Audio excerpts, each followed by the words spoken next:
everybody. So, like this 1 hour session, I want to keep it maybe 45 minutes, whatever, to welcome you once again, and also to give a little bit of a summary of where we are.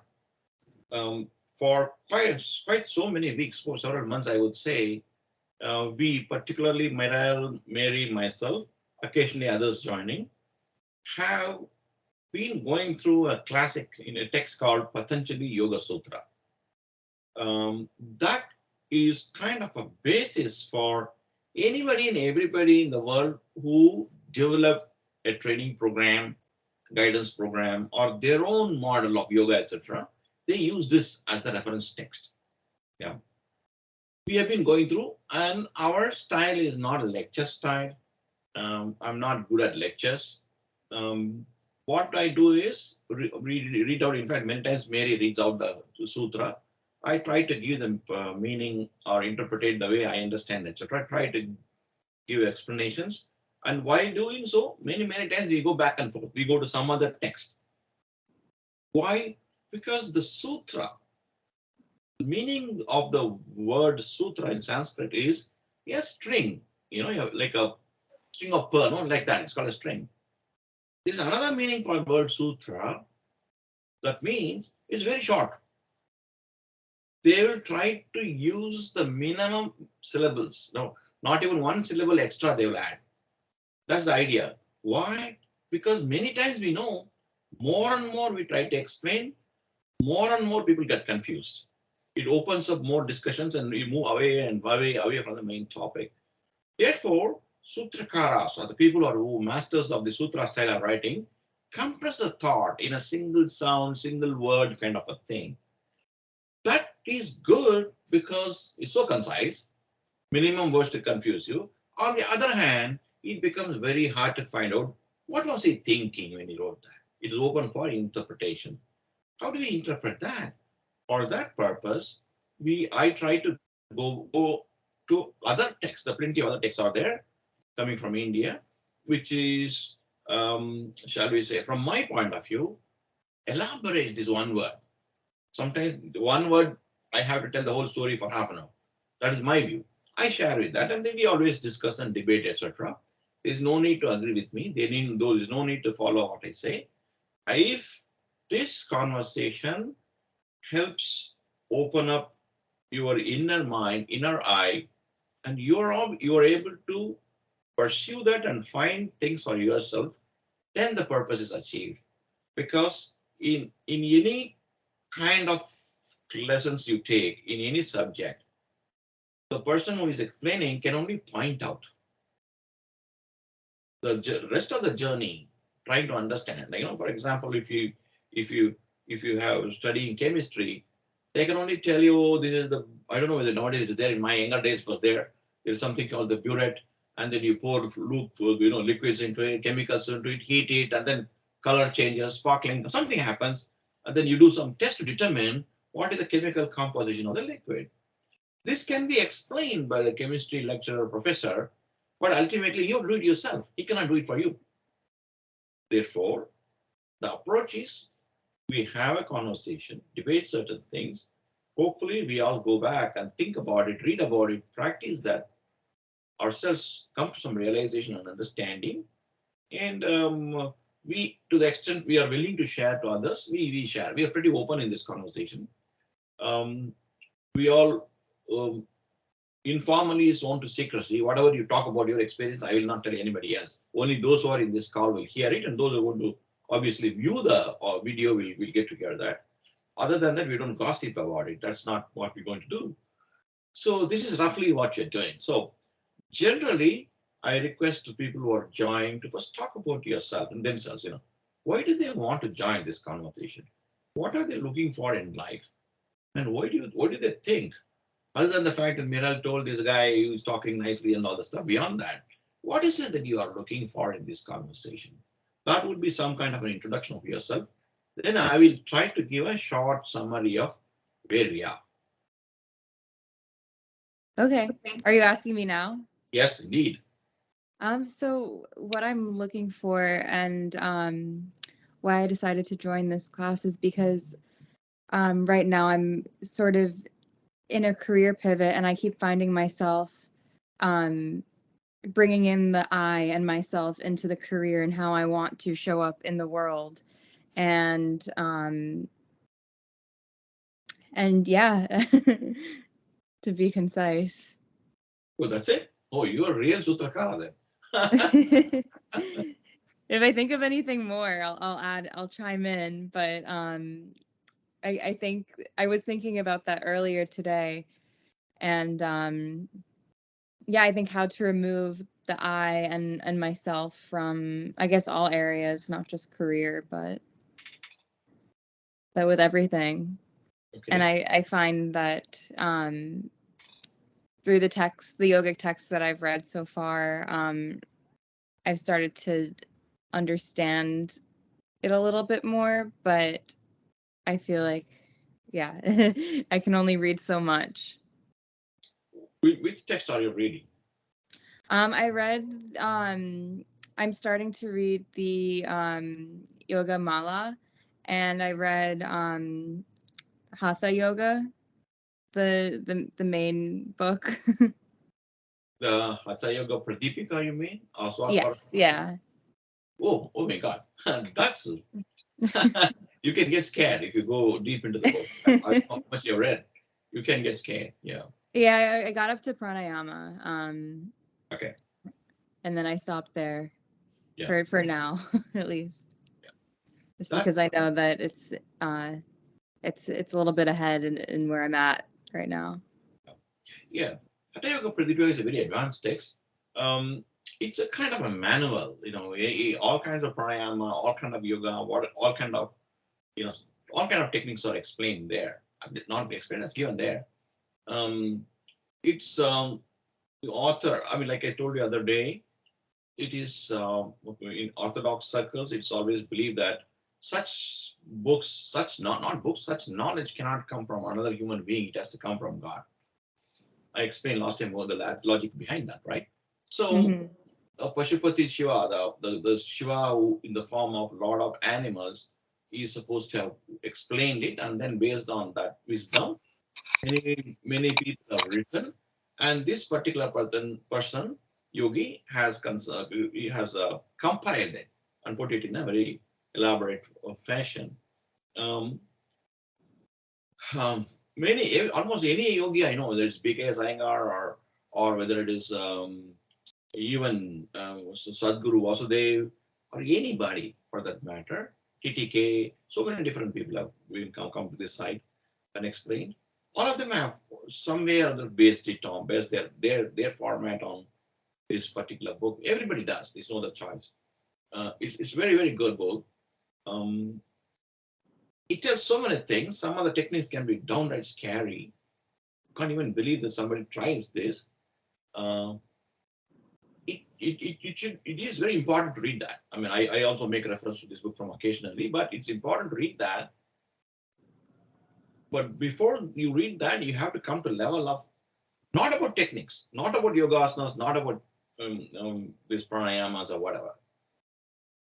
That's not what's important before you read that book. What's important in my mind is preparing my mind. Yeah, our perspective of what life is, our perspective of who we are.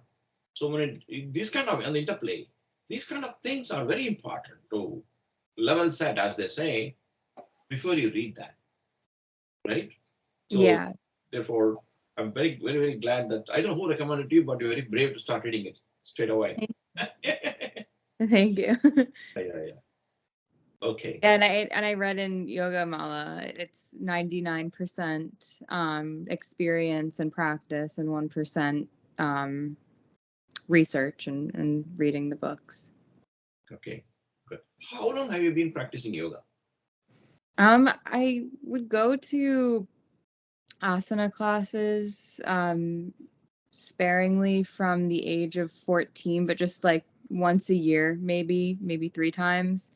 And then a few months ago, or at the beginning of the summer, I started going consistently, and I was doing the general flows at the studio, and now about a month ago, I started my Surashtanga.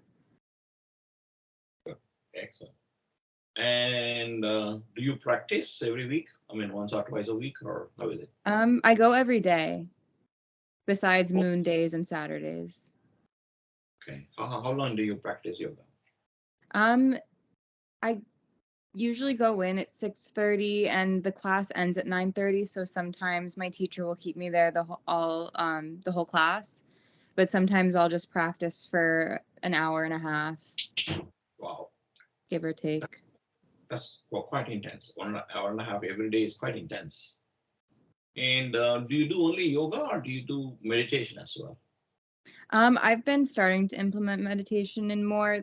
There was a point where I wasn't really practicing asana, and I was just meditating, and I would meditate like 3 times a day, and then twice a day sometimes, and it was pretty consistent. And then I think I reached a point of a lot of transition in my life where I was moving physically, and I kind of um, lost touch with that with meditation. But recently I've been starting to do like 10 minutes a day and then building up from there. But it is something that I'm working on. It's challenging for me though. Excellent, excellent. This is pretty good. This is pretty good preparation, actually speaking. Oh, Uh, thank you. yeah, indeed. So let me try to share a screen and try to give some kind of a summary of what we have progressed. Miral and I go several years back. I think we started a long time back, always on Skype. We used to discuss Bhagavad Gita. It's another very big book called Bhagavad Gita. We didn't complete it actually. We stopped halfway through.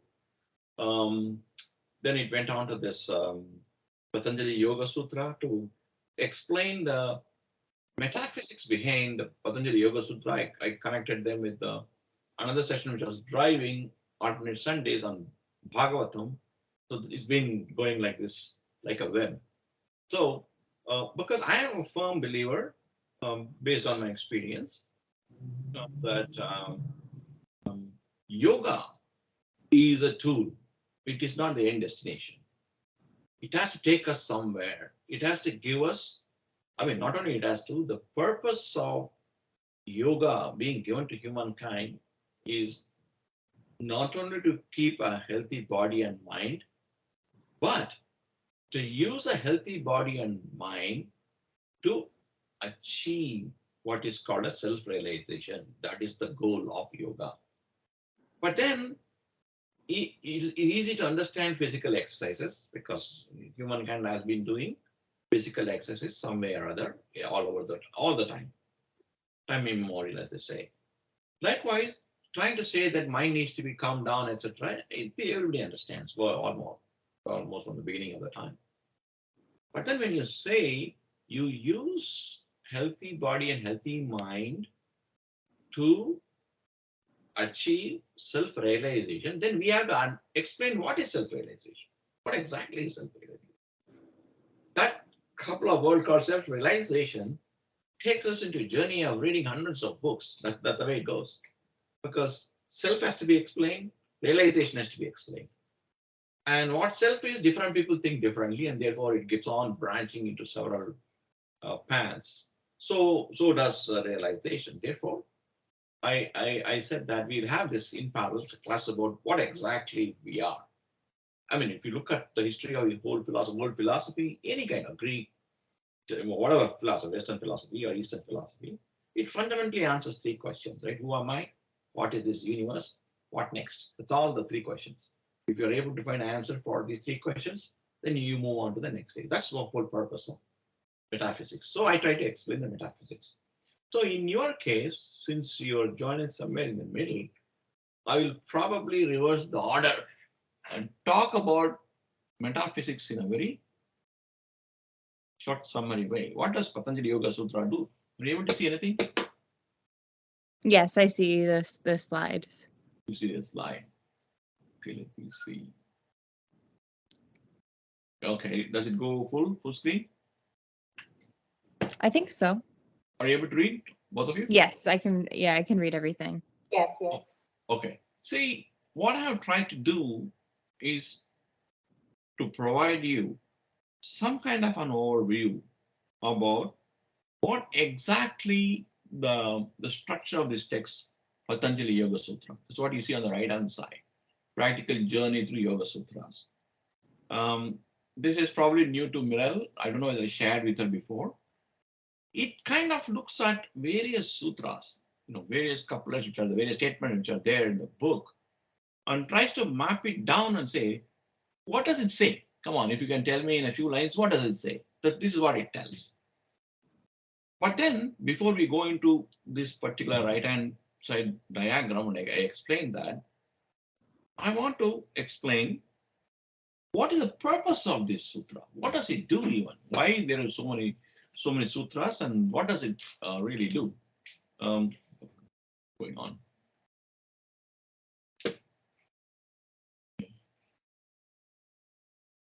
What? Where does it act? If you follow this, which is the ground? Which is the playground, as they say. That's where you come into this um, cursor. I think I have to come out of this presentation mode. Okay.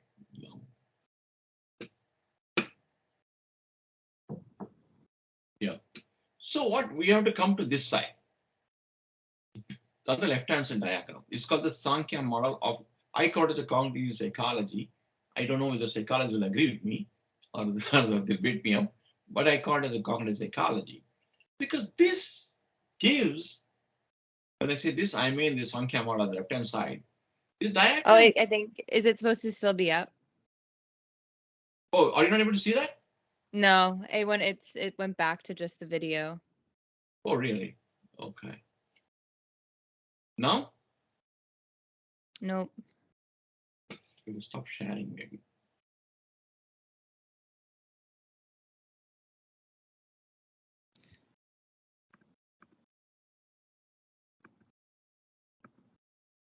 Now? Oh, there we go. It's back. Okay. I don't know. Acting funny. Okay. So this one, now can you see? I think her mic's off. I can see it.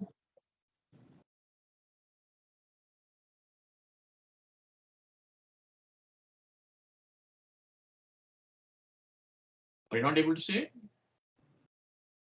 Yes, I'm seeing it. But what about her? I could see it. Oh, good, good. So this gives what I call as the structure of the human psyche. Yeah. What does it mean? It means it answers the question: how do we even recognize objects? On what, right? How do we understand the objects we see? That is very important in this game,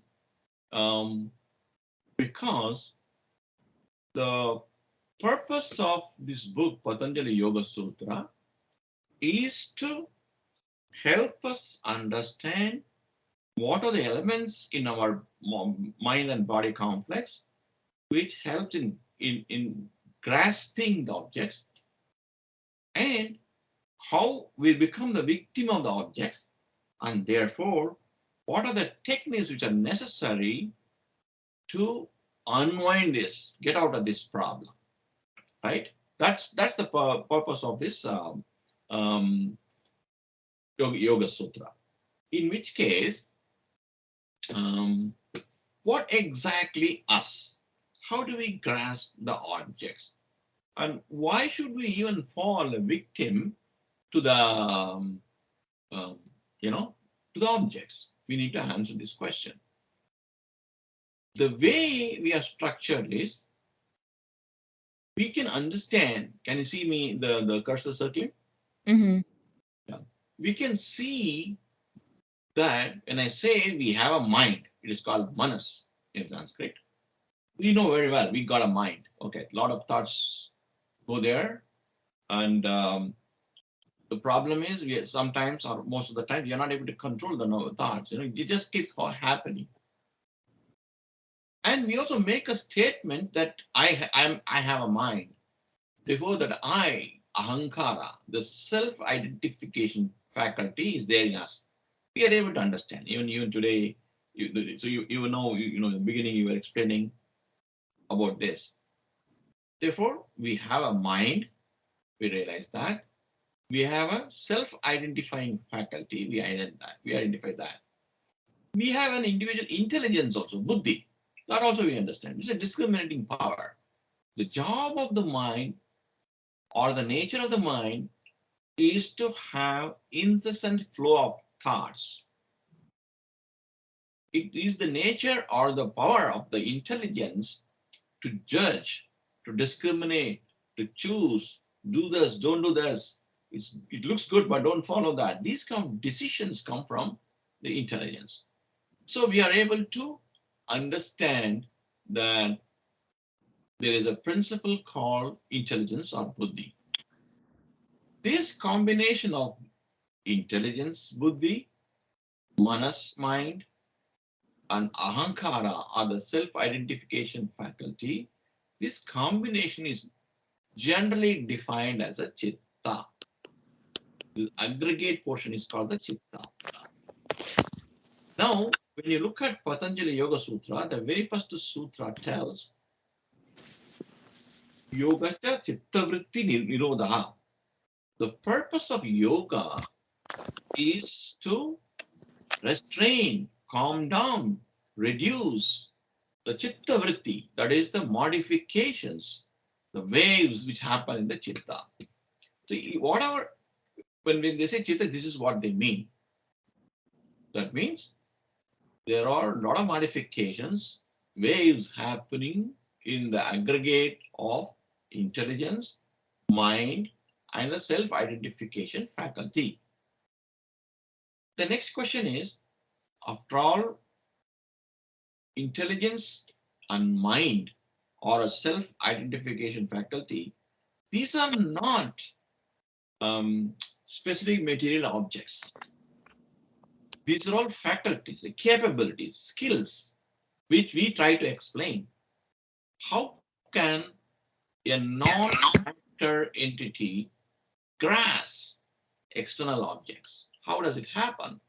Therefore, we need a connection between this chitta and all objects. Those objects could be external world objects, or they could be even some of our imaginary objects as well. But nevertheless, there has to be a mean, what is called as a touch point. It is called Sannikarsha in Sanskrit. There has to be a means of this senses, that is buddhi, intelligence, mind, manas, ahankara, self-identification, to reach out and wrap around and touch the objects which it is perceiving. Therefore, we need to have senses to capture. What are the senses? We see things, therefore we need eyes. We hear sound, therefore we need ears. We're able to touch, therefore we need a skin. Yeah. Then we need we have a taste. We smell. Therefore, these are called the senses, sensory devices, like a camera lens, like a microphone, like a speaker. These are the senses which gather the information from the external objects and push it to this chitta and create these waves of disruption called chitta vritti. What is the medium through which the external world interacts? These are only senses. Therefore, we need a medium, right? Like, for example, unless there is a space which is not a vacuum, you cannot hear. Therefore, we need a space with air. Only then you can hear. Likewise, the medium which can let the light rays to pass through. If it is opaque, you cannot see. Likewise, what is the medium? They identify 5 such mediums. Taste, air, it's called Panchabhutas. Fire. Fire means heat, light. I mean, there's a notionally they call a name and we have to interpret that way. And earth. All these things, 5 of them put together is called Panchabhutas. And these things, through this medium, the signals are picked up by these sensory elements, and then the waves of disruption or chitta vritti is caused in the chitta element. But we also know that our interaction is not static. Many times it's dynamic, right? Therefore, they introduce what is called the karmendriyas. Just as these things, that is the senses provide a capability, just as the medium provide assistance, so also 5 different activity elements or to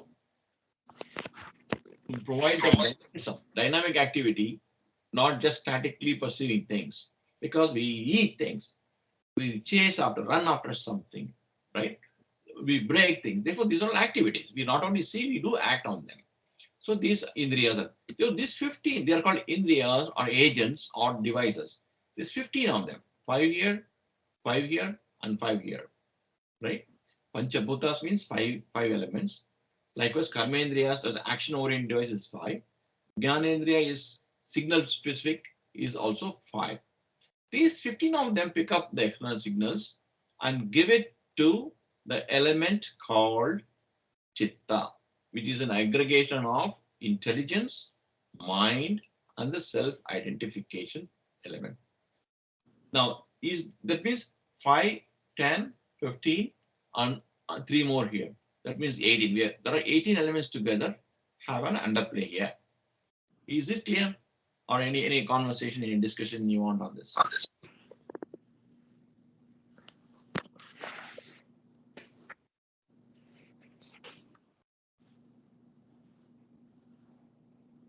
Hello? Are you asking me or? Anybody. Anybody. I think Mary also joined, I think. Anybody? No. Laila? Any? No, I don't have any questions right now. Oh, okay. All right. But then there is a question. If everybody has got the same principles, any healthy person who is born without physical or mental defects will have all of it. Then the question arises, why is it that for the same external object or external signal, people react differently? That is, why is it that some people like the red color and some people dislike red color? Why is that some people like sweet, others don't, so on and so forth? We can go endlessly. What makes them make these choices? Or is it that they are hardwired when they are born with certain likes and dislikes? We need to explain. We need to logically explain this. Otherwise, it becomes a indoctrination. One of the important stuff in the methodology adopted from India is that everything has to be explained. It may be complete, incomplete. You may accept it, you may reject it, but the person coming out with the theory will have to explain. That is the expectation it is called the Tarka Shastra, the science of logic or argument, or science of debate it is called. But if you want to come out and argue, if you want to explain something, you've got to explain all questions. You give me an answer. Complete, incomplete, or agree or disagree, doesn't matter. So you have to explain why. Why is it that if the eyes are similar, right, other than the skin color, all parts are same for all people, living being, non-living, animals or human beings, all of them are similar. Then why is it that somebody likes this and somebody dislikes this? Why? And this is not comparing some random people.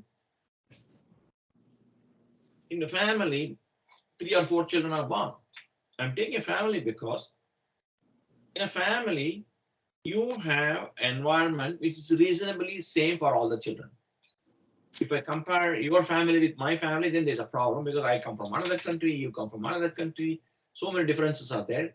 Therefore, there could be a reason why you like something which I don't like. But if you take the children born to the same parents, why is the children react differently? reasonably the family is given the similar, near similar, after all, over a period of time, things slightly change. But other than that, near similar environmental conditions are present. Still, the children react differently. Therefore, there has to be something else with which we are born. Each person is born, which conditions, which hardwires, pre-wires that particular person to behave in a particular way. That is where it gets into a little more involved concepts than physical concepts. There is something called, since there are five here, five sets, five activity-oriented elements, five sensory elements, and then five medium. Correspondingly, they created an element called tanmatras, which try to interpret the signals. That is, these two sets pick up signals, wrap around the objects, pick up signals, and flow it through this into this chitta. Then the element called tanmatra tries to modify the response. Thereby, each person reacts differently. The the word used is called the vasana or tendencies. Each person is born with a specific set of tendencies called vasanas, which preconditions your response for the same stimulus. All of us, all the brothers, sisters are here. Something is happening there in front of them. Father or mother is saying something or doing something. Each child reacts differently because each child is conditioned differently by the vasanas. Now, from where does this vasana come into picture? Right? That becomes an important element. Is it confusing or is it making some sense? Are there questions on this? I have a question, but I don't know if it is going in a different direction. That doesn't matter. You can ask anything you like. Does that tie into karma and the result of traits being passed down or events? Excellent question. Are you able to still see the slide? I think the screen froze for me. What about others? Oh, there it goes. It's back I on. know it's okay. Okay, now I'm switching back between the video and this thing. So that when you ask a question, I want to see you and then answer. Okay, it's a good question. Now, if you look at this, we explain this chitta portion. We explain this senses, this set of 5 plus 5 plus 5 plus 20, we have explained. We explained this. The question about why vasanas are different is answered by the next 2 or 3 elements. That's why I call this as a structure of a human psyche. The notion is, it's still a notion until we go through the entire Patanjali Yoga Sutra, we will not get a clear understanding. So at this point in time, we can take it as a notion. The way the human psyche is structured is, as per Yoga Sutra, is that there is an element called Purusha, the core element. That element is like a flashlight, a powerful flashlight. It shines to start with on our internal elements. It gives the necessary energy, intensity, or the light, whatever you want to call it, for the chitta to be active, our senses to be active, the tanmatras to be active. So, but that element is not getting involved into any of this activity. Just like we say, you throw a flashlight, to direct a flashlight on an object, the flashlight doesn't get involved. Its job is only to illuminate. We who are holding the flashlight get involved. Either we get scared or we like it, so on and so forth. Therefore, we propose the authors propose a structure. In the core is called the Purusha Tattva, Purusha principle, which provides the necessary intensity, but merely acts as a witness without getting involved. This principle is very important. This notion, this idea is very important because we're going to use this sometime down the line. Then there is something called the Prakriti as the nature, which would, right, which would get involved. That's the way they divide. The inner core is divided into two parts. Okay, it'll still dry you. It'll moisturize your skin. Mary, could you turn off your microphone, please? So what happens is this Purusha doesn't get involved, but the Prakriti, right, is the element which will get deeply involved.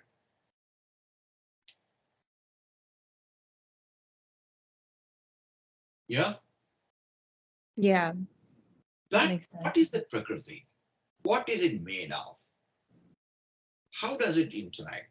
That is the element through which we try to define the individual's vasanas or tendencies. Each person, each psyche element, each person's psyche is theorized, defined to be made of three types of gunas, characteristics. That is sattva guna, tamasa guna, rajo guna. What are they and why are they the three? How do we normally anybody respond to a situation or a stimulus or a signal? You can get very agitated and actively get involved with that, or you can take a lackadaisical attitude and whatever happens, I don't care. You can take an attitude, or you can give a right response. After all, you have to respond. But there is something on the right response which we can generally understand.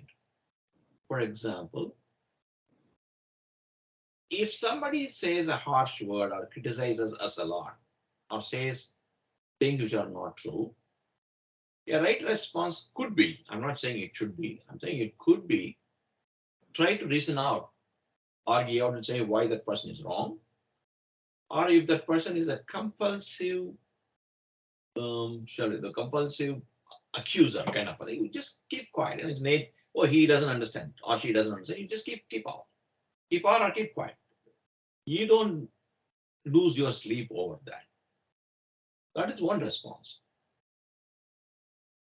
Second, or you can get very angry and start arguing. In most of the internet, Facebook fights and WhatsApp fights are like this.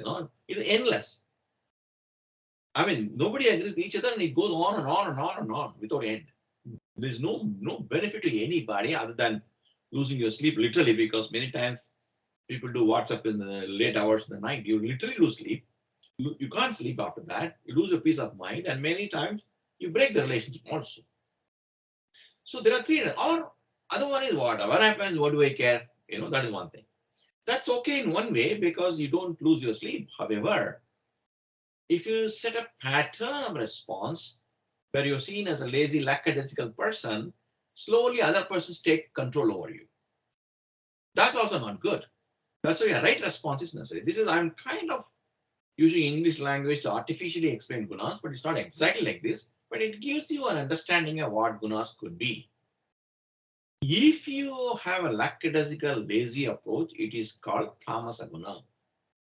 Not even recognizing things in the right way or responding right way, that is called the tamasa guna. Overreacting, indulging in arguments, fights and violence, and breaking relationship, losing sleep, etc. So hyperactive response is called rajoguna or rajasaguna. Dealing things on an even keel and providing the right response, balanced response, is called sattva guna. So it is theorized. Are you able to see my video or the slide? I see both. You see both. Oh, good, good, excellent. So therefore, um, providing the right response is the right response. That's why it's called the right response. That flows from sattva guna. Every psyche, every person is born with a mixture of three gunas. Depending upon the portion in which this mix is there in a person, if somebody has got sattva guna is more dominant, rajoguna, rajasaguna is less dominant, a little bit of tamasaguna is there, we can always make out. I mean, there are people who really impress us. They're very calm, quiet. They deal with the situation very wonderfully. We see that in day-to-day life, in offices work, everywhere we see that, right? Whereas we also know people who overreact also. So we know that. This guy, oh my God, this guy is hyper, we say. Then the question arises, so this particular mixture ratio potentially could be the reason as to why the response of children in the same family are different. Response in the of the people in the society groups are different for the same provocation, same stimulus. But then this is only intermediate step. Why should this person should have this combination of gunas, percentage of gunas, and why other person has something else? That also be answered. This kind of, it's not like the Japanese say, it's not root cause. You got to go to the root cause. That is where, like you rightly pointed out, the karma theory comes into picture. Mm. Whatever we do today in this life, on the one hand, we are controlled, we are directed, we are modulated by the combination of gunas we have, our tendencies we have, our vasanas we have. On the other hand, we also have our intelligence, which tells us yesterday you didn't handle it properly. It tells us whether we like it or not. The conscience, as we call the intelligence, tells us you didn't do a right job. You don't. There was no necessity to shout and scream and yell and break things. Or why did you do that? Oh my God, what do I do? Somehow I lose control. We say that. That's very normal. Then we say, I'm going to make a lot of efforts to gain control of myself. These are the noise, language we use all the time. We make efforts. And there are anger management classes there, there are counselors, this is there, that is there. So many people are there to help us out, and we do all that, and slowly and steadily we gain control. To the proportionate level we gain control, our response moderates.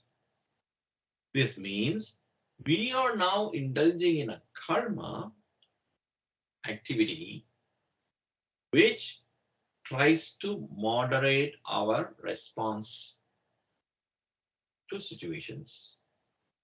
Over a lifelong period, as we try to make this effort, slowly we gain control on our anger, negative feelings. What are they will be listed? What are the negative components which can potentially ruin us? It will be listed anyway when we go to the text of Patanjali Yoga Sutra. At this point in time, it is enough to say that those tendencies, those behavioral patterns, those likes and dislikes which can make us hyper, give a response which is disproportionate to the provocation, will get moderated. So on some point in time, we're all going to die. At that point in time, whatever control we have gained in our response behavior is not lost. The Indian thought process is it is not lost. Why is it not lost? Because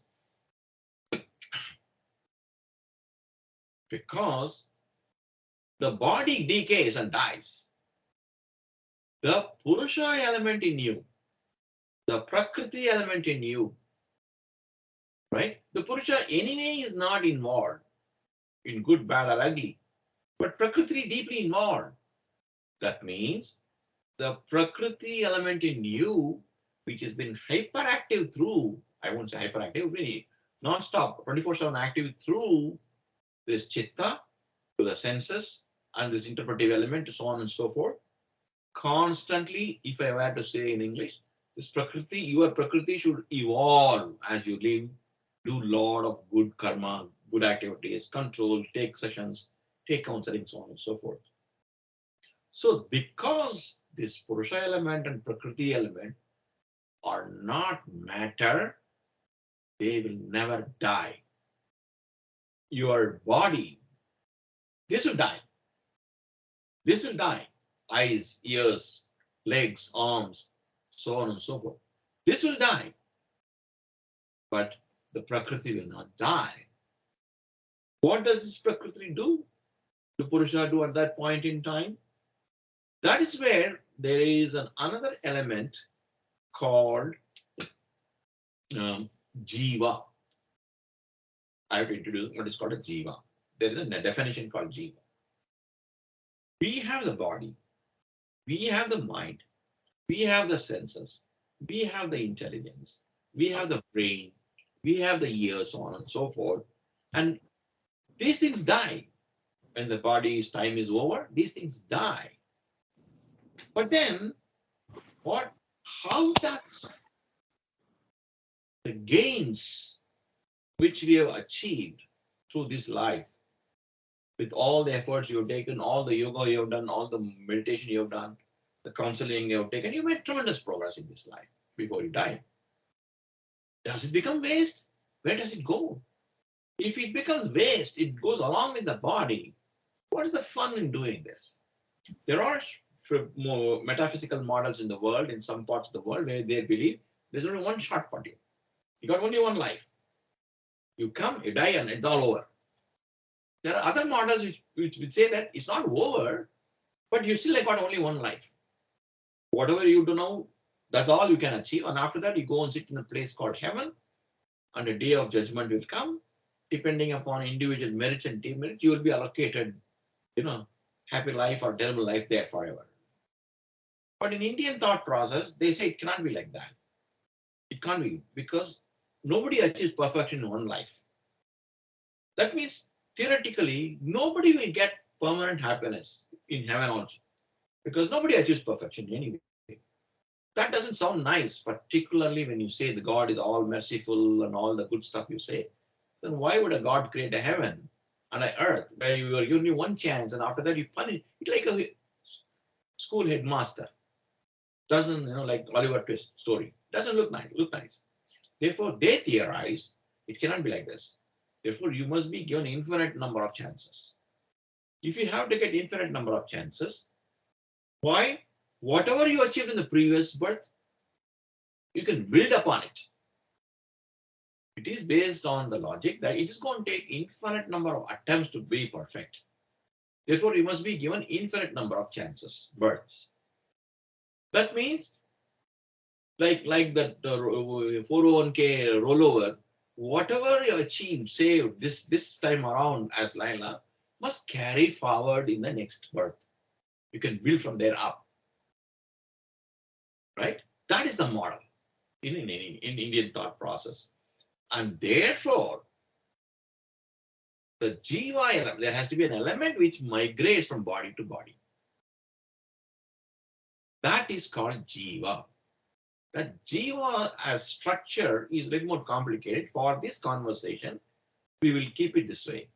It is the Prakriti, the Purusha element, Prakriti element, which carries all the good, bad, and ugly tallied net credit it takes along with it and looks around for the next body.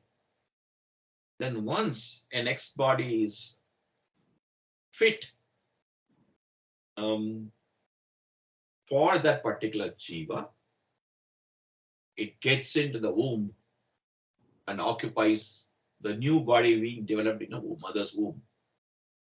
That is how transmigration is explained in the Indian thought process. It gets a little more complicated as to say that, okay, there are billions of people in the world.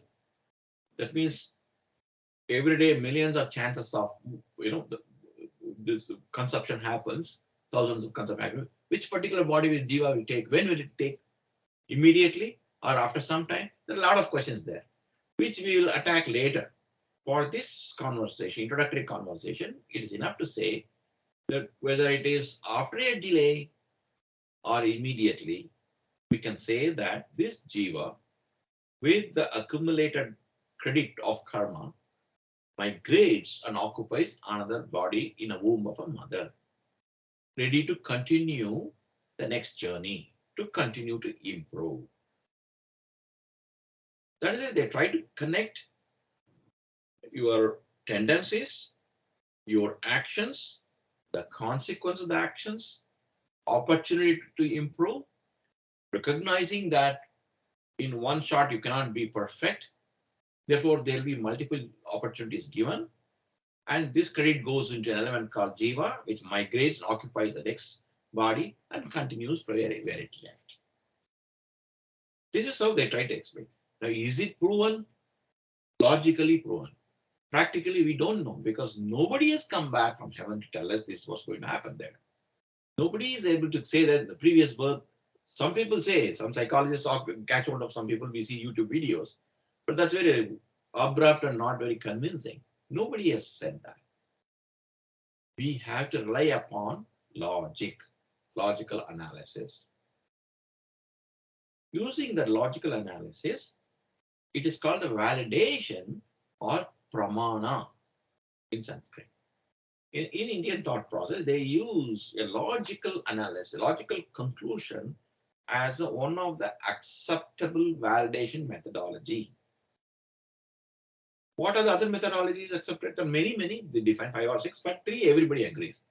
This is called anumana pramana or logical inference.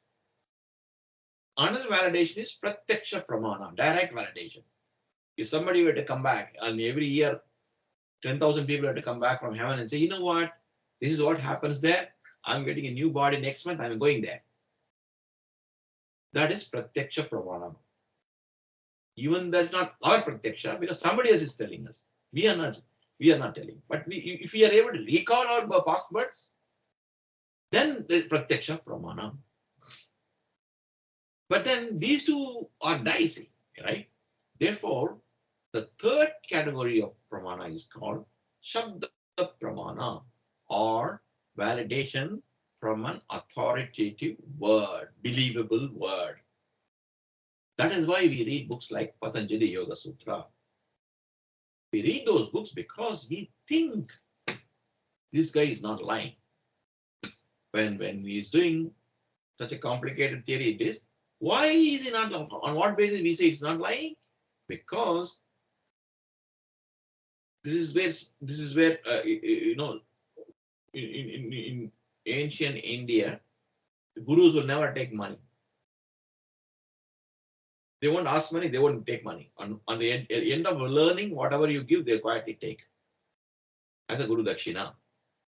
And that too because the Shastra or the rule book says, unless you give something, you do not get the benefit of learning from a guru. Therefore, you have to give something. But guru cannot ask. Therefore, this person who has written this book is not benefiting anything. Unlike today, he did not patent or copyright this book. He's dead anyway. I'm sure there are his family descendants are living some part in India. We are not paying anything to them. They are not asking money, nor are they putting any claim.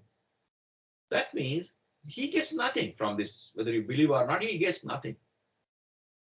And based on what many people have told, many reliable people have told, they have tried this.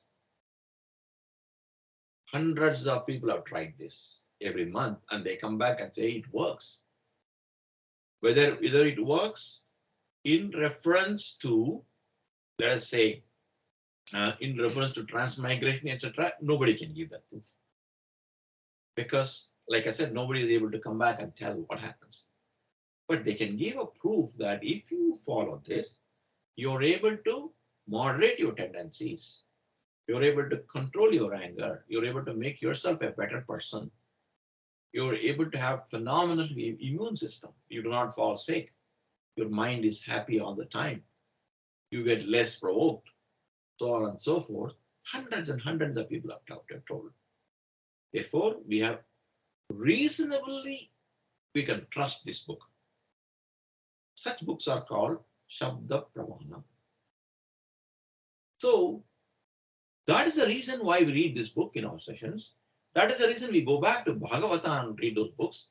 These kind of books, if you remember the complex structure which I showed about the kind of books that are available in India, all of them are time tested. Like for example, even in science, what do we call as, how do we define a scientific fact? Scientific fact is one which is true anytime to anybody in any place in the world.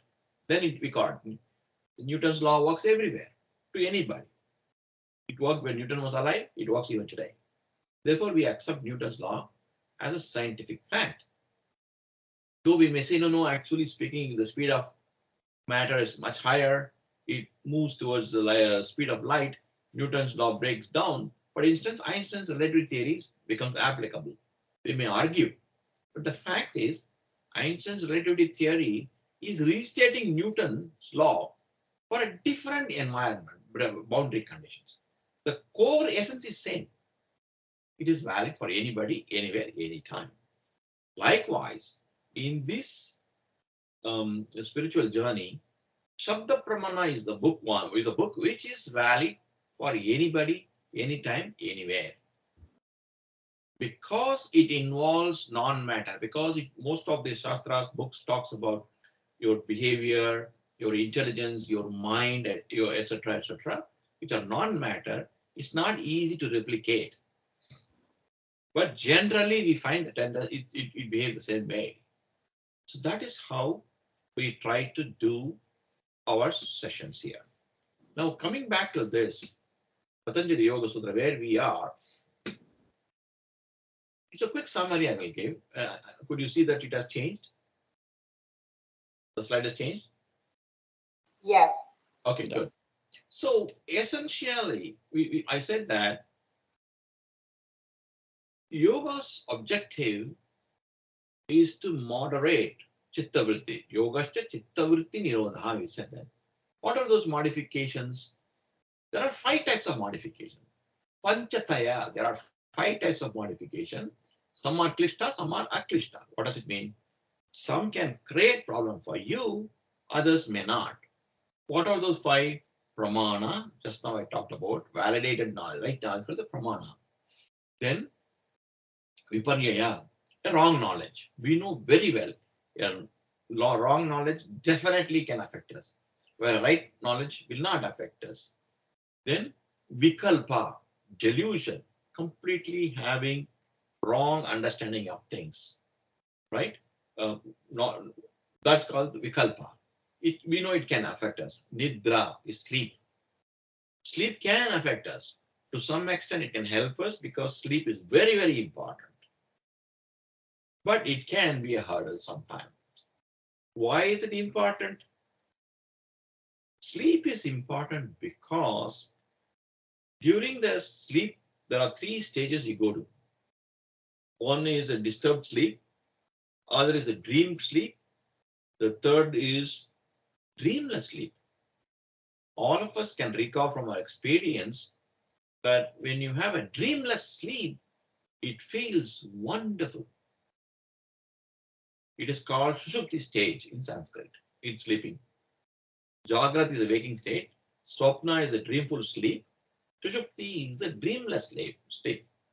When you have a dreamless sleep, you are closer to this Prakriti Tattva. Purusha Tattva. Prakriti is active. When there is no dream, it means even mind is reasonably inactive. What is a dream after all? Dream is, yes, mental mind status where you play all the roles. In a waking state, I am different, you are different, Mary is different, Meryl is different. But in the waking, when you start dreaming, for example, today you might dream about this very same conversation, this session. Mary may appear, Meryl may appear, I may appear, but we are not. You are the one who's taking the role of Mary, Meryl, and myself.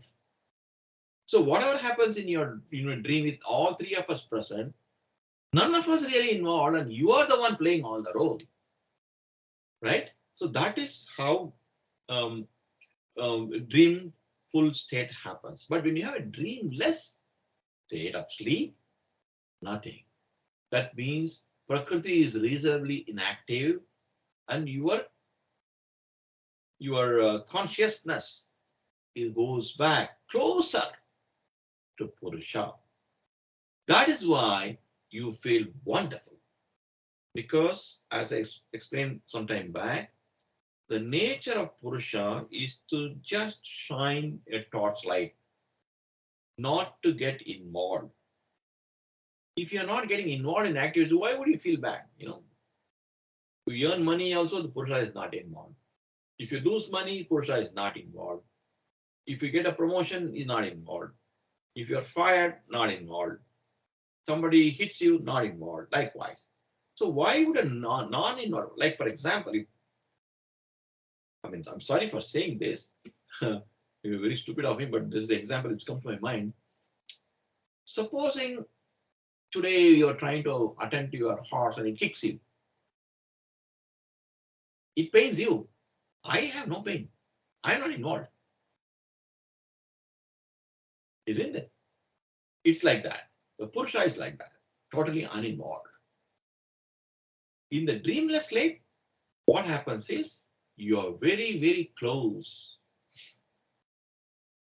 That is why sleep can be sometimes beneficial, sometimes not. Likewise, memory, for example. Sometimes memory can be haunting memory. We can't say that all the time we'll have pleasant experience. Sometimes we have terrible experience too in real life. That times the memory can be terrible. We may not want to forget things.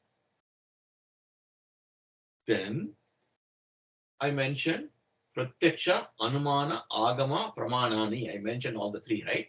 Direct perception or logical inference or scriptural testimony or the validation through which you get right knowledge. Then Abhyasa Vairagyabhyam Tannirodha. If you practice non-attachment, automatically your disturbance goes away. It is like when you practice non-attachment, what you're trying to do, you're trying to, shall we say, simulate Purusha in you. We explain Purusha as non-involved. So when we say unattached, what is unattachment? You're getting uninvolved emotionally, psychologically, though you may be physically be involved in the activity. Is this confusing or is it clear? If it is, I can give some examples if any one of you feel it is not clear. Can I say something, Mr. Rao? So, Please. as much as this is wonderful, but this is very abstract. And also, to practice non-attachment, we can only practice non-attachment if we practice, I'm sorry to say this, but I don't want to, if we really practice, and it's not going to, I cannot just say that to my mind like, okay, I'm not going to be attached.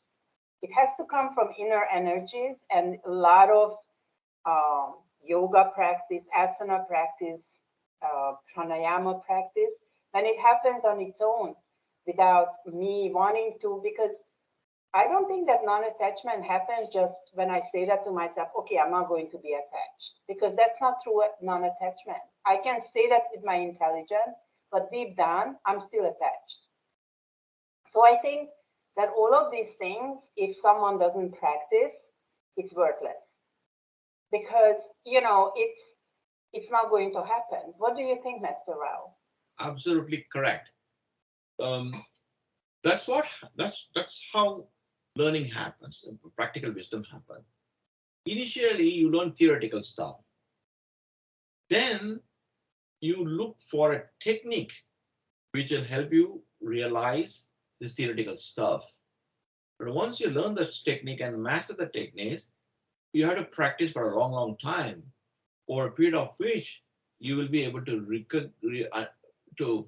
it's called internalization. You can internalize this idea, automatically it happens, non-attachment happens. You are absolutely right in saying, just by reading a book, you gain nothing. You only know that This is possible. A book only gives you possibility. The reality comes from experience. That is why if you look at the validation, pratyaksha is always given first, right? So agamaha is now you're reading. Somebody says, the same book says, if you practice non-attachment, it sublimate modification. So we are at the agama level here. We trust this book, therefore we want to believe this. But knowing is not being, as they say. Pratyaksha, anubhava is required. How do I get that? By the techniques which this book will define as we move forward. That way it is correct. That is why if you look at it, the way I picked up the next one, it says, Tatta stithau yatnau abhyasaha. This is what you're talking about. You will have to follow the disciplined practice for a long time, repeated effort. Right? Abhyasa means prolonged practice. Of course, I only picked up a few things here. We read through in detail other steps in the main course. That's what you want to practice. Here, I'm only trying to point out as a summary, this practice of non-attachment through a technique given by Patanjali Yoga Sutra must be practiced for a long time. See, again, what does it say? The next one. Tatu dirgha kala nairantarya. Dirgha kala means for a very, very long time.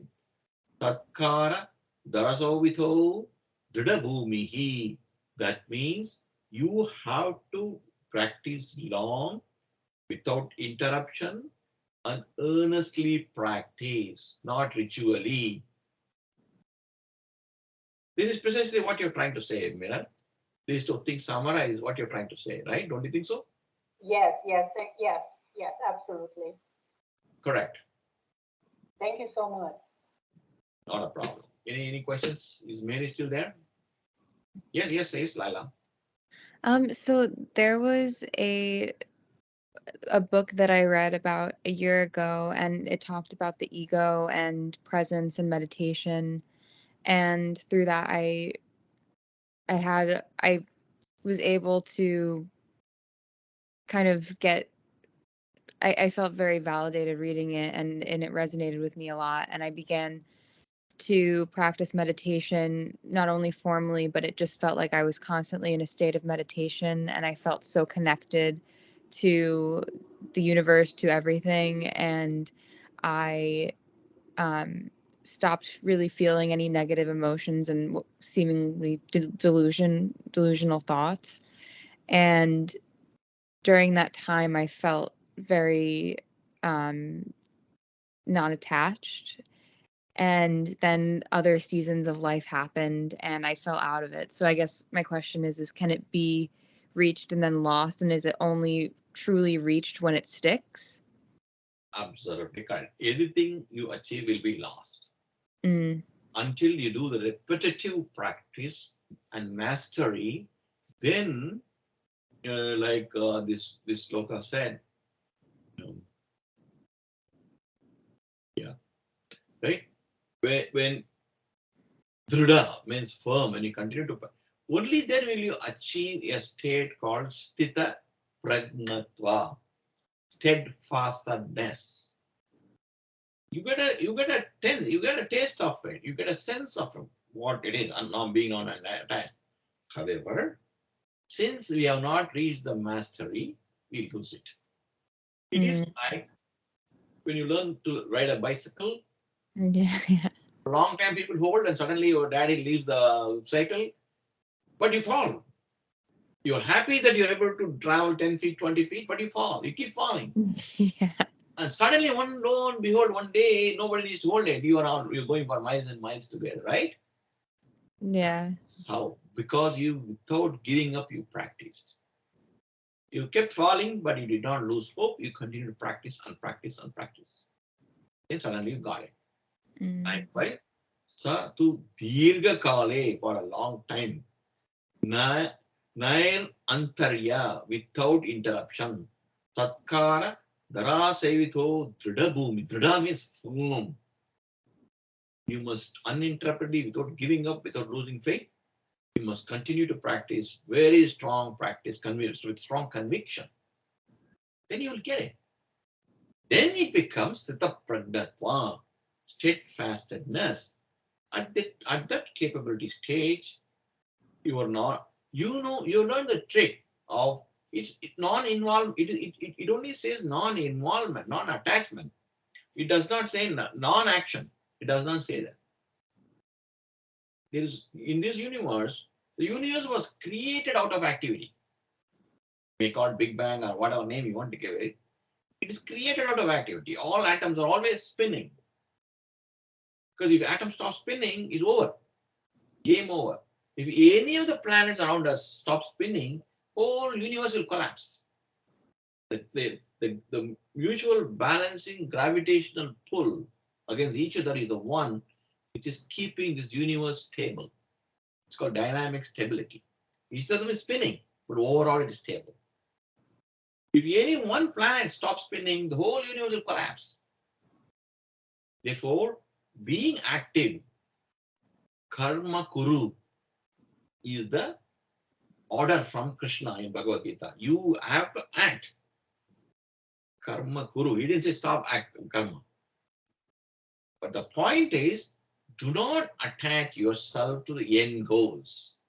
That is the trick. How to be active, how to participate without being possessive, how to set objective without becoming mad about results. That is the trick, balance. Yeah.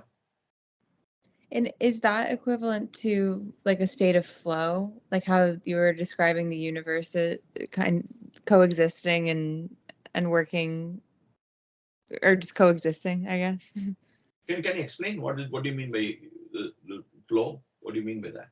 Like that's almost that meditative state where it's almost like a perfect balance of the mind and the heart at the same time. Well, in the meditative experience is more about redirecting your consciousness towards Purusha rather than maintaining any balance. Right? For example, I don't know why magically it's happening. The very next one, this one kind of answers you. Okay. Vitarka, Vichara, Ananda, Asmita, Rupa, Anugama, Tat Pragyataha. That means what happens in a state meditation? Initially, you have gross thoughts, all kind of things, hundreds of thoughts. Then you have fine thought. The thoughts die down. Harsh thoughts go away, and very breezy thoughts, mild thoughts exist. Then even they do die down, and you have a joyful peace. And after that, the only thing which you have is that sampragyata is the only thing. That means you're only simply aware of the Purusha principle inside you.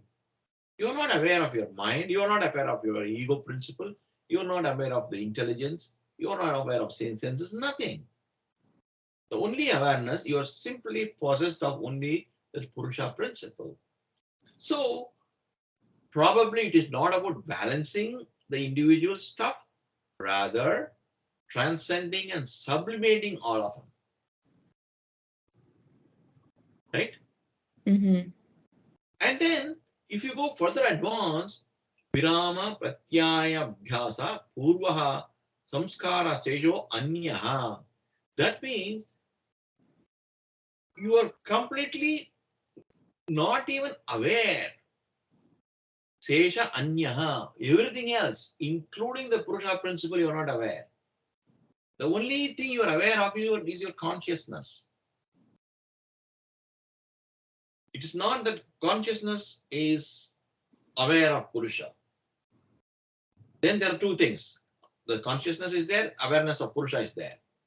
The awareness of intellect, mind, senses, thoughts don't exist, but at least the Purusha consciousness is there. Consciousness being aware of Purusha. In this stage, and the next stage, even that goes away. You are immersed, it's called you are immersed in yourself. Nothing else.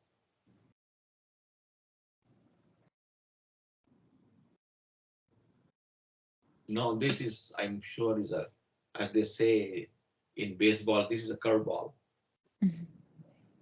Any comment from Mirel or Mary? Is Mary still there?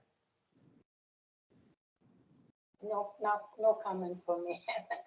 Okay. Here. Are you there? Okay. Any comment, any questions? Um,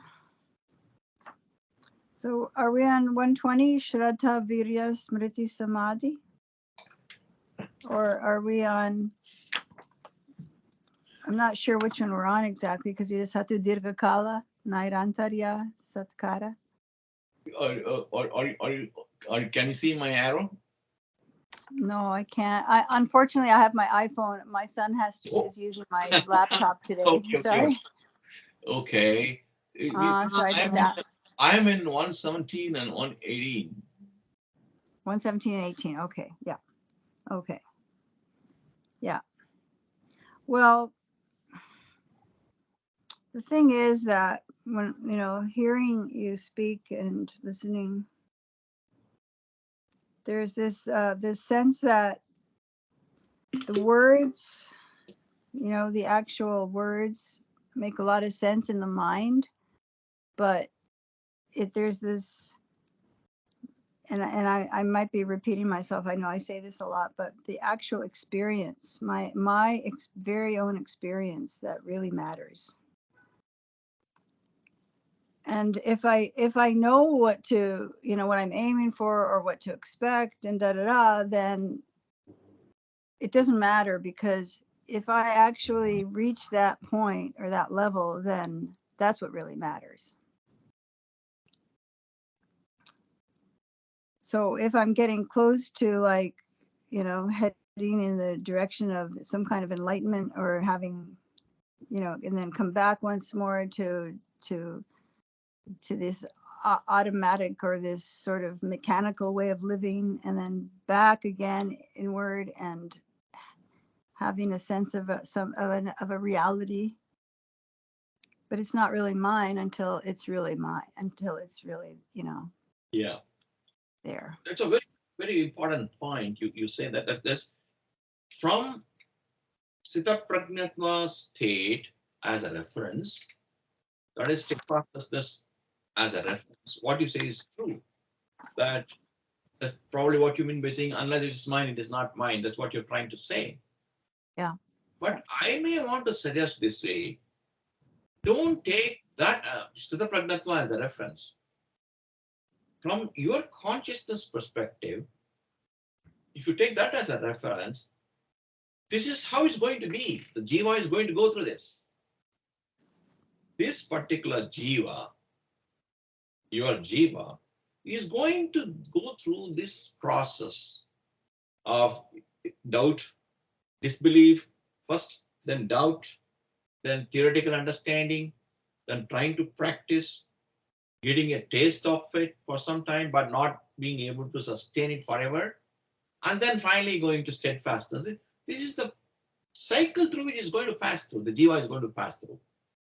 But if you take the witness bhava, as it is called, your consciousness, let the jiva take its time, so what? I don't care. Let it take. But it's the nature of life. The river has to flow down the mountain before it can calm down. Let it do. I'm only observing it. Yeah, but the river is full of debris, and the thing is that I know that, and I kind of accept that, but I kind of lament that at the same time, and I'm like, but that's not even the right attitude to working towards, what my aim. I'm sorry, I didn't understand. Can you explain again? So I know that, if we're using the river metaphor, it's full of debris, or the lake, or whatever it is. And there are occasions after a meditation or a really solid sort of sitting and yoga practice that where I feel free of that. But it's touch and go. It's not permanent. It's not anything that's lasting. It's not. Correct. And yet there's a knowledge, there's a knowing and a wish to aim for that and to acquire that. But It's not mine to have. It's not, well, one aspect of myself to Correct. you know. Yes. To, Yes. No, no, you're absolutely right. But the point is this: how do we respond to the situation? Knowing fully well that it is going to take time. How do you respond to the situation? That is where this one comes into picture, right? Abhyasa vairagyam tan nirodha. More importantly, when you say without attachment, we said yes. This is what is important, right? yeah. We on the one hand, we set that as an objective. On the other hand, we know that the jiva is going to take its own, run out its own full course of karma before it gets there. Therefore, how do we involve in an activity, setting an objective, but not getting mad about the objective is what I mentioned as a non-attached way. That's what I'm trying to explain here. Yeah. You're right. Objective is certainly there. I'm not saying objective is not there. But along with that, there is also a recognition that it's going to take its own course. Therefore, there is no need to rush up. Yeah. Like Yeah. when in olden Yeah. times, before the airplanes were invented, we used to take long train journeys, right? We know it will take 18 hours, 20 hours. So we used to enjoy, everywhere we get down, enjoy the scenery and things like that, enjoy the journey, as they say, right? Yes, but one gets complacent Very in true. that uh, sort of, opportunity to let go and just wait. Correct. There's a complacency that in a way. I mean, I'm talking about myself, and it's like, oh, I'll wait, maybe next life, maybe whatever, but to really work hard for it now is not, something that is Absolutely correct. Absolutely correct. What you say is correct. Um, the only caution is that on the one hand, that's where the balance becomes very important. On the one hand, I just don't want to wait for my next bus. I want it this bus. That's the right one way it helps. This kind of an attitude helps us right. because But how do you feel the urgency of that? I mean, often, like in like sort of life death situations, or if a very close friend dies, and you're like, oh, I want to be ready. But generally, we're just kind of, I'll speak for myself. You're just kind of, surfing life, and I have these often these wishes and these demands on myself, but it's like, oh, okay, I'll do that. But to really do that, to really live that in the moment is my struggle right now. yeah, it is a struggle for everybody. It is no doubt of a struggle for everybody. Um, the only caution is that why we want this to happen. This birth itself is a good attitude to have because it drives us to make right choices. On the one hand, on the other hand, if we get too attached to this thought that I must have it this life itself, it can potentially disorient us and take wrong choices as well.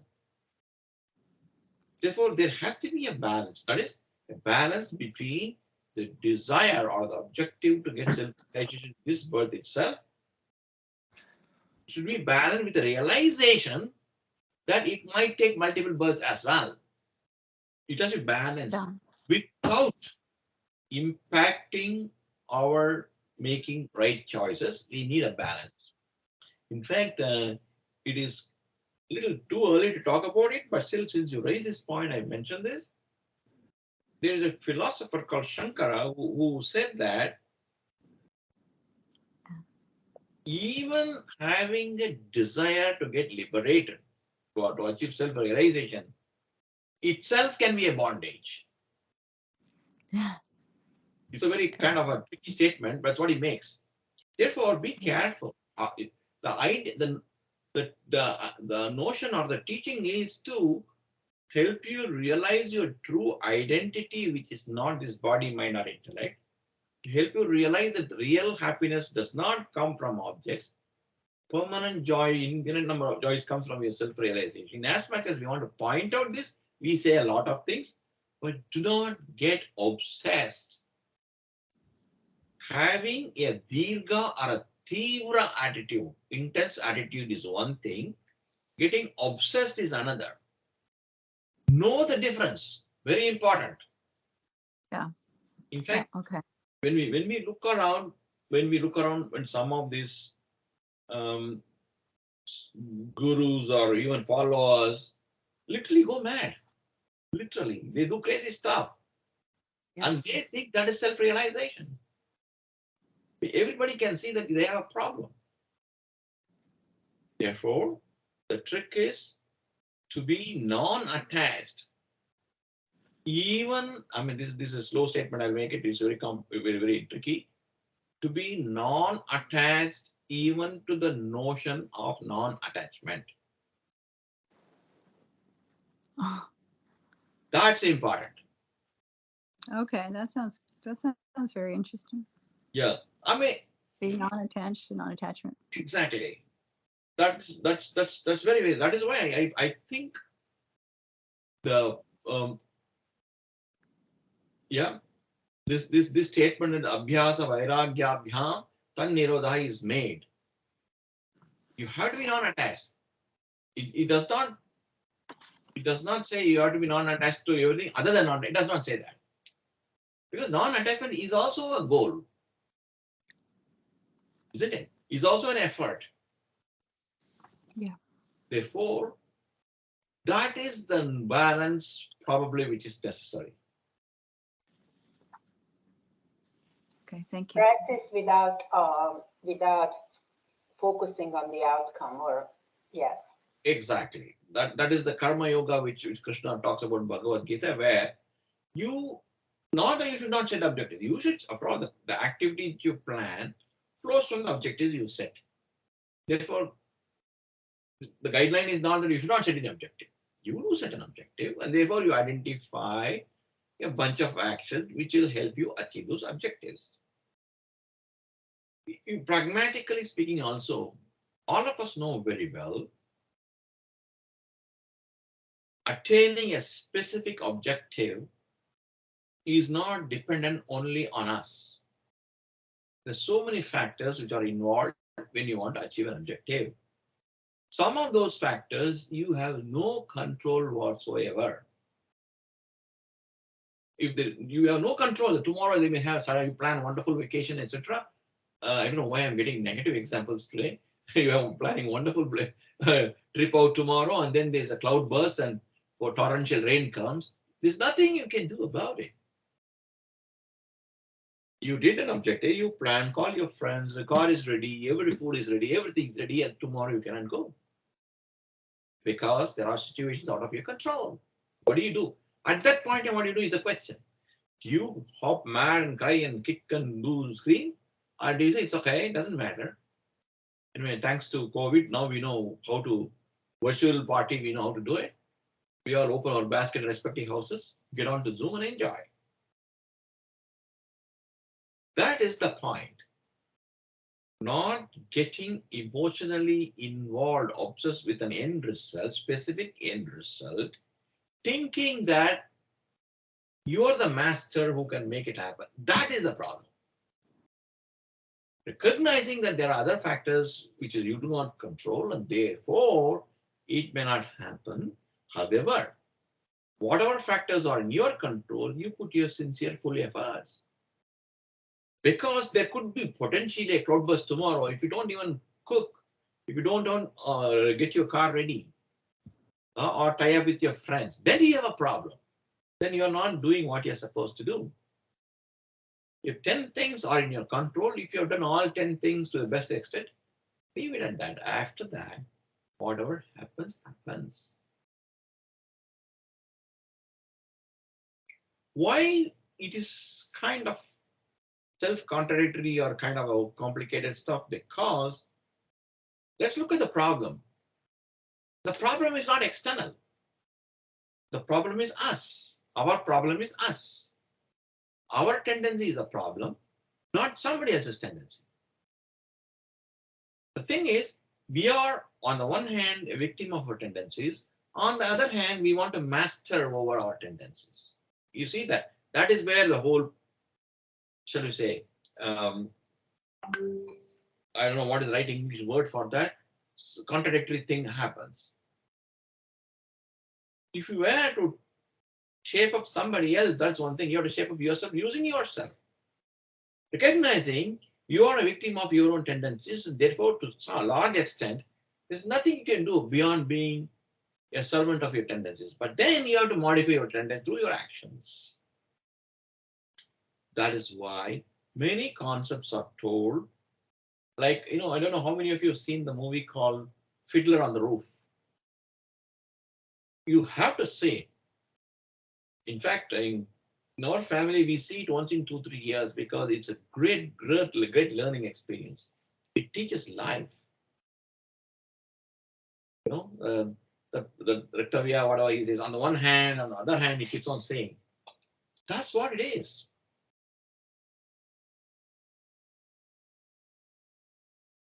right? Any further comments? Yes. There, I know that play very well because my son performed it in high school. But when the phrase "that's what it is" rings so true because that's my habits. That's what I do over and over and over again. And I see how hard it is to change this habit and how often I forget. Yeah. I don't remember Correct. when I'm in the thick of life, and Yes. it's Yes. there's always a reaction, there's always a response, and it's always habitual, and of course after the fact there's regret, and there's like, oh, I could have done that differently and so on. But to be in the moment and to be able to remember and to be able to come to oneself and remember, and like I am now, it would be the ideal, but it is so close to impossible. Yeah. Yeah. Once again, the reason why the caution is given that it will take its own time, so let it flow, is because we do not want anybody to get depressed. It can the notion that it's like this, I know that because I enjoyed it for a few brief seconds, minutes, or half a day or something. Suddenly you had that great experience, and therefore you know how wonderful it is, that anubhava or experience. But the fact that you're not able to sustain it as a sthapragnata forever, I mean, it haunts you, torments you. And it is quite possible that you can get depressed by the fact that you're not getting it again, nor are you able to hold it forever. The idea of this exercise is not to depress anybody. Then this has failed. The idea is to show, as it were, a brave new world, the promised land, and a technique and a method how to get there, and also a caution: it will take time. Be patient. Do not hurt yourself in the process. You Yes, remember? can I say something? Yes, Just please. to interrupt. Yes, you're right, Mr. Rao, because I used to be so energetic for many years, at least 10 years. And, I used to have all of these experiences. And now I am like a lava rock, which is like burned out. It's cold. Correct. And I have zero. I'm just like a piece of rock. And I say that to myself, okay, Mira, so I have to roll up my sleeves and now I have to start all over again. And that's what I'm doing. Correct. So now I have to start all over again. I don't get depressed. Correct. And I feel that this is an experience also. So I don't really care. Whatever happens, it's okay. I just start and I keep practicing. So now I'm just a lava rock, which is like Correct. cool off by the water. It's just cooled Correct. off. Yes. I mean, the trick is to enjoy being a lava rock. That is the trick. Yeah, I mean, No I do. regrets. No regret that I'm not diamond. I'm just a lava rack, but I enjoy being a lava rack. That's the You know what that's is that? But I have now a yoga class, and all of these very young people coming on, like early 20s. And when you are a lava rock, it's very hard because they don't want a burned out lava rock. They want to move. No, no, no. That is your viewpoint. But they may be looking at you and say, "Oh my God, what a calm, steady person this person. When will I be a lava rock?" That's what their objective will be. So, I really have to keep up and Yes. practice, and it's harder, but it's okay now. Yeah. I I, just I do mean it. that's a common theme I tell almost every session to everybody, saying that unburden yourself with unreasonable expectations on yourself. Please don't do that. Don't do that. It will take. I mean. See, for example, um, see, Laila, you see this person here? Are you able to see Yes. him? Were you able to see him? Yeah. Yeah, yeah. He's the guru of the gurus who taught me a lot of stuff directly as well as through his disciple, who himself is my engineering college classmate, senior guy, but he was a great yogi. He continues to be yoga even today. He spends all his time in samadhi, right? For us, a bunch of us who spent a few years with this, my classmate yogi as well as his guru, I tell you, it can make me mad, literally, because they are so accomplished. You can just one look at him, you can see that, right? Just look at this person. One look is enough to tell you what is his accomplishment. And we had the opportunity to be at his feet and learn. And probably I have tapped not even 1% of what he gave. Not even 1% of what he gave me. I know that. Now, what do we do with this thought? Kill myself, make myself mad, or be happy that, oh my God, I got 1%. It's not zero, right? Think of this. How many people got an opportunity to sit at his feet one on one, listen to him, and he gives you instruction? How many? He when he is no more, thousands of people visit him every month. Literally thousands. He's a head of a very established organization in India, which is traces back to 800 AD. Therefore, it's got a rich history. Thousands of people, the kings, the presidents of the world, kings of the world go and sit at his feet, literally at his feet. Not exaggerate, little, I call little statements. That person, I had an opportunity to personally be taught by him. And I didn't make good use of it. That's one way of thinking. And he used to tell all the time. And for us to like rubbing salt on injury, our own classmate is an extraordinary yogi. Even today, as we are talking, he spends 15 hours in deep samadhi. Even today. And once in a while, he permits us to see him when I go to India. These are the people who are around. And what did I do? I could make good up. So this guru used to tell all of us, saying that do not use your friend as an example and think that you will be like him.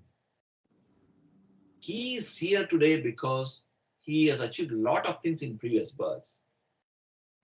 Let that not depress you. Look at your friend and say, oh my God, this is what's going to happen to us in future. Yeah. He got sooner to this target. You're going to take some more births, but you will get there. Don't get depressed. Forget about us. That gurus, he never married, spent his entire life as a yogi. His own sister's grandson, you know, sister's grandson, we know him. He used to feel very bad. After all, you are all, you're all outsiders. I am family. Then he used to request him, give me, do some magic, make me like this engineering guru. He said, no, I cannot do such magic. Your time will come. Though you are my family, your time has to come. I can teach you what I teach others. And after that, there's nothing I can do. You be patient. And everybody need not be the same. You will get your realization in your own way. Don't worry about it. You set your foot, you started the journey. Momentum will drag you there. Be happy. That's very important.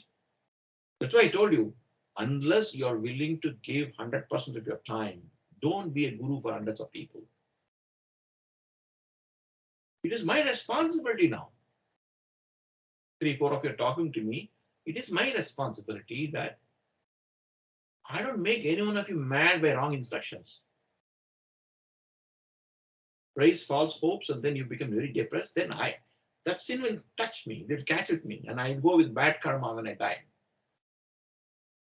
That is why, unless you're willing to give 100% of your time, don't start an ashram. Don't do that. Dangerous. And as far as others, the people who come to listen to us are concerned, this is the way, this is the road to the promised land, as they are declared. But do not set unrealistic expectations. Any inch of progress you make, be very, very happy. So every time after all, I don't have to tell you, your conscience will your conscience will tell you that you've made progress. You're a better person today than last year, it will tell you. May not be perfect, but you're a better person. Every time you feel like that, you recognize you are 1 inch closer to Ishvara, God. You made progress. The only person who can lift you up and make progress is Ishvara, God. Not me, not even that guru who I showed photograph, I showed. None of us. It is his will. He's there all the time. He is the person who's given you the idea to go for yoga, meditation, listen to 10 different people, analyze, so on and so forth. Every second of the way he is with you. He will take you at the right time without hurting you. That's the important. What is the point in reaching El Dorado with broken limbs? What is the point? When you reach El Dorado, you have a healthy body, healthy mind, right? Therefore, set appropriate objectives, devise a plan for it, but do not get attached to a specific end result because there are so many factors it's not in your control. Anyway, we are nearing time. I just mentioned the concept of Ishvara, which we'll talk a little more in detail next time. That Ishvara principle is the one which is there all the time for everybody. If you see the circle, what I'm circling here, Ishvara Pranidhanadva. That means this can come if one is oriented towards Ishvara. Ishvara is there with you. And who is that Ishvara? You can factor whichever way you want. With God with a white wings, with all kind of form, or whichever way. But the way Patanjali defines is klesha karma vipakashatay paramrishta purusha visesha ishvara. Who is that purusha visesha ishvara? Purusha Vishesha is Ishvara. A special, accomplished Purusha is Ishvara. Tie up with it here. I talked about Purusha here. There is a Purusha Tattva in each one of us. I explained that when you are in deep sleep without dreams, you're closest to Purusha. That's why you feel so joyful. But then I said we have Prakriti, Gunas, etc. also. That's why we are conditioned people. But here it talks about Purusha Vishesha. What is the special quality of this Purusha? He is beyond, he is transcended the klesha, karma, vipaksha, all those things. He has transcended.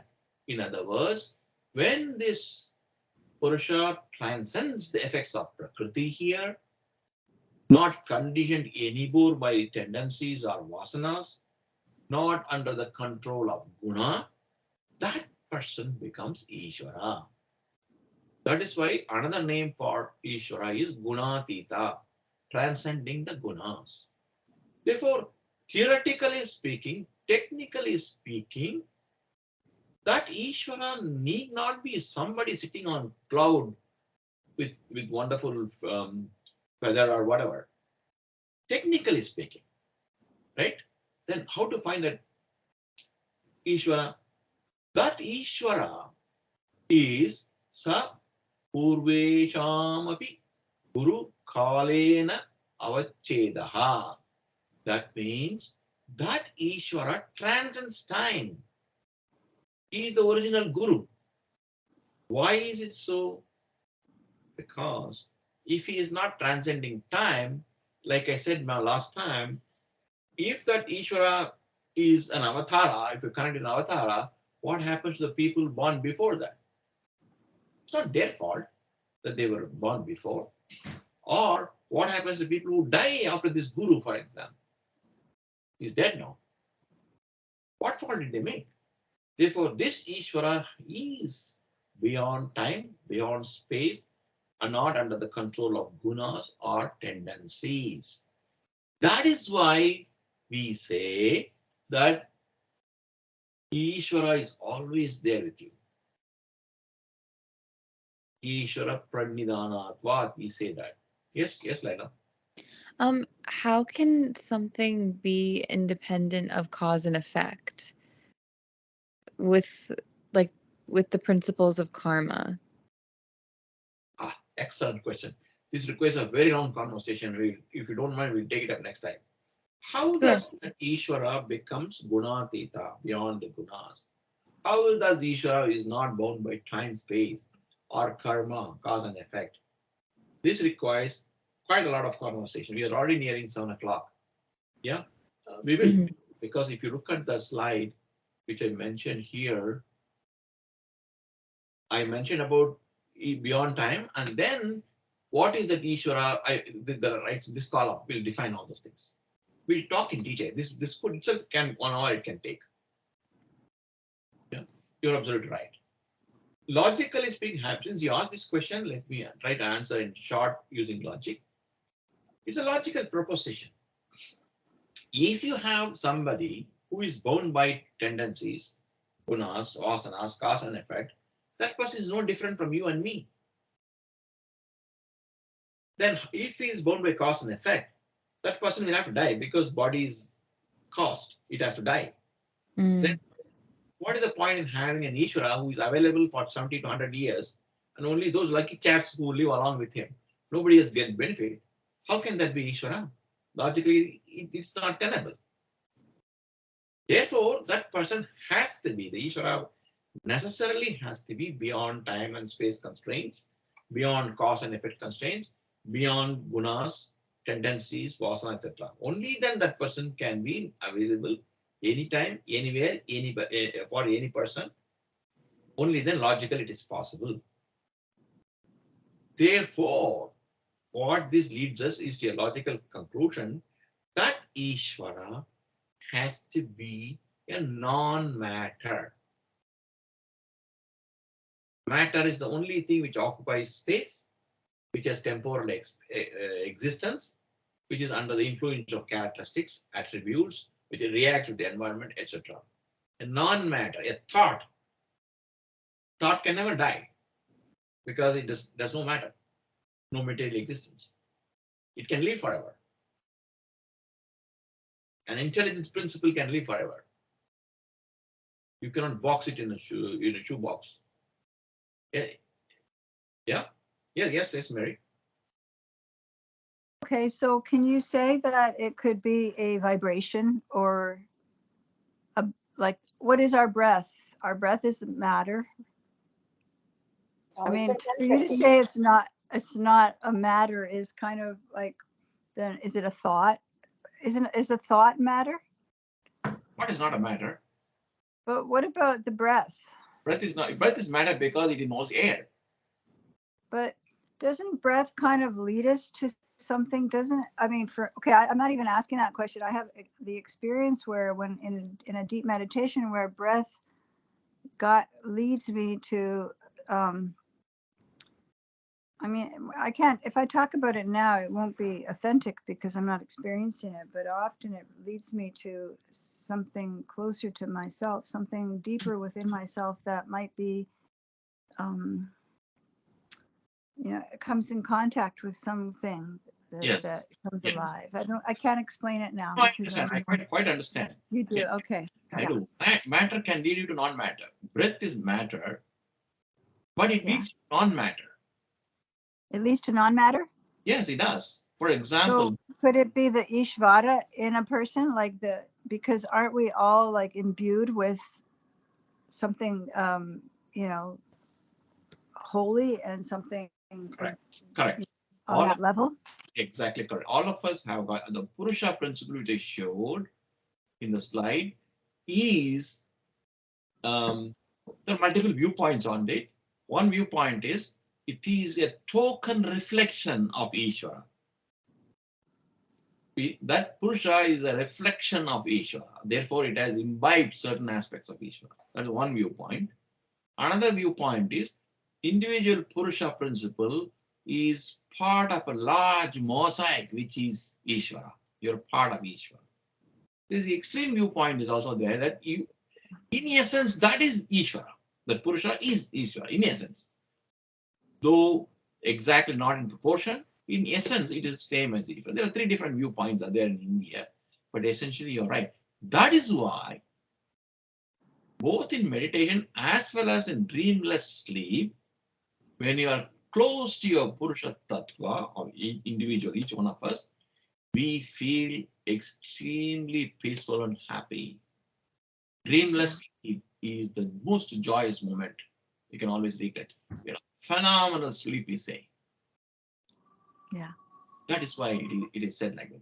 Therefore, the Ishvara principle has to be explained in a very complicated and step-by-step way next time. But in essence, there's a logical reason why the Ishvara has to be a non-matter. Otherwise, the Ishvara cannot be there all the time, any given time, for anybody, anywhere to help. That will fall apart. Therefore, it is a non-matter. Therefore, it is a principle. And therefore, that Ishvara, when we say Ishvara is with you all the time, connecting back with your question, Mary, your statement, Mary, Yeah. that is where Purusha Tattva is. That Purusha Tattva, it is you with you all the time.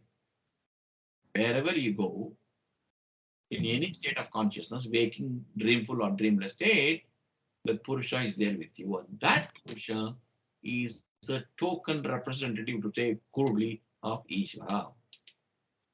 Beautiful. Thank you. Thank you very much. That's beautiful. I have to go because I need to Yes, teach. yes, I know. That's why 7 is a hard stop. So we will close for today and we'll continue next time. Thank Alright? you. so much. Thank you very much. Namaste. Thank you. Bye, Thank you. everybody. Thank you. Good night. Good night.